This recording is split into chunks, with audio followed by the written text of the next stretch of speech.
Pagpalang araw sa inyo lahat mga kaibigan. Magtatanghalian naman ang nagtitipid na manggagawa sa Pilipinas. At ang ulam natin ngayon ay balat ng baka ito. Ginawa ko tong pares mga kaibigan, pero hindi ko kinuha na yung sabaw kasi malambot naman siya oh. Saka hindi tayo bagay maglagay ng sabaw dito sa ating baon. At least lasang ano na siya, eksperimentong pares ba.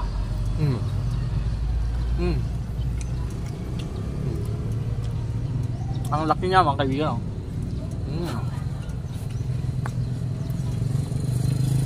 Shout out mga kaibigan sa mga taga-Goa, taga-Tigaon pala no. Andito tayo sa Tigaon, Camarines Sur. At siyempre sa lahat ng mga taga-Bicol. No? Hindi to makolesterol mga kaibigan. No? Kasi baka to eh. Pag mga baka, good cholesterol yan eh.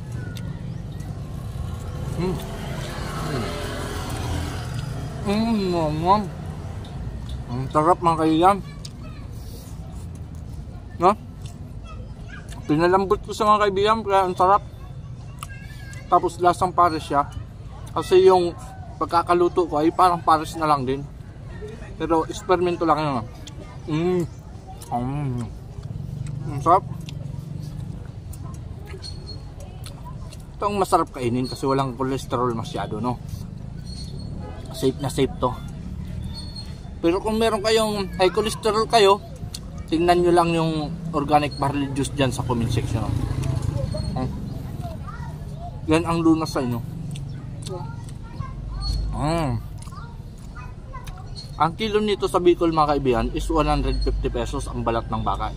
Binili ko kalahati lang. Ulam na namin sa almusal. Ulam ko pa no, sa tanghalian, naibaon ko pa. Tapos may tira pa doon kay Mrs. Ang sarap nga mga kaibigan no? Hindi natin afford bumili ng ano, mismong laman ng baka. Dito lang tayo sa balat kasi pobre tayo.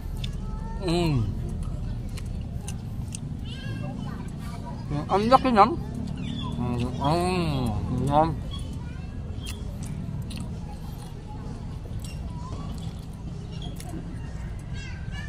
Ang presyo ng baka ngayon mga kaibigan, lagpas pa siya sa sinasahod ko.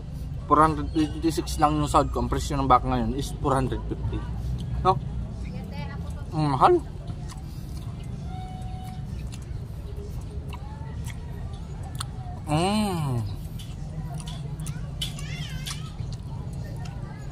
Tipid na ulam pero masarap. Ang lagkit niya mga kaibigan. Ang lagkit. Ito ang nilalagay sa pares, no?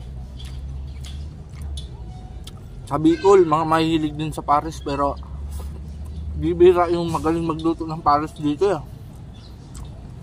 Di ba yung pares, usong-uso sa Manila eh.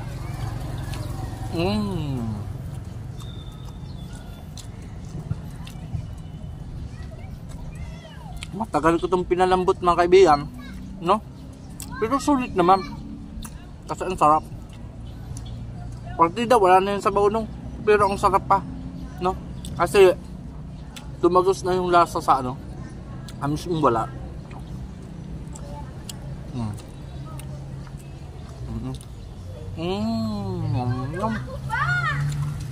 Lagkit ba?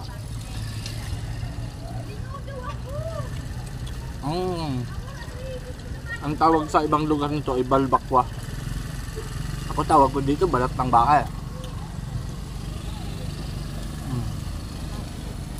Balbakwa.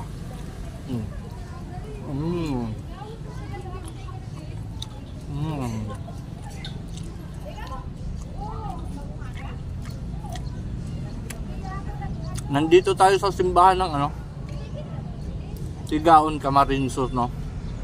At may paaralan din dito, yung ano, Sena College, Tigaon.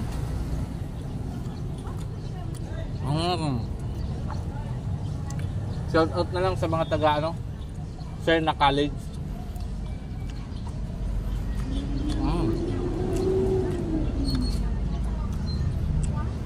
Solve naman tayo mga kaibigan.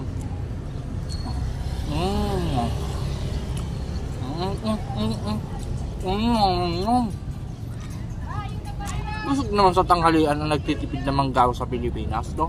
Gayahin nyo lang ako mga kaibigan. Laging nagtitipid sa lahat ng oras at sa lahat ng bagay. Pero healthy tayo. Kasi ang pagtitipid natin, hindi naman natin pinapabayaan yung pagkain natin. Minsan nga, yung mga nagtitipid, sila pa ang mas healthy. Kaya ko, solve na tayo mga kaibigan. Yung mga manggaw sa Pilipinas dyan, lagi kayong mag-iingat.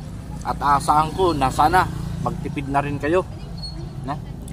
Wala man tayong naipon, at least hindi tayo nangungutang. Maraming salamat.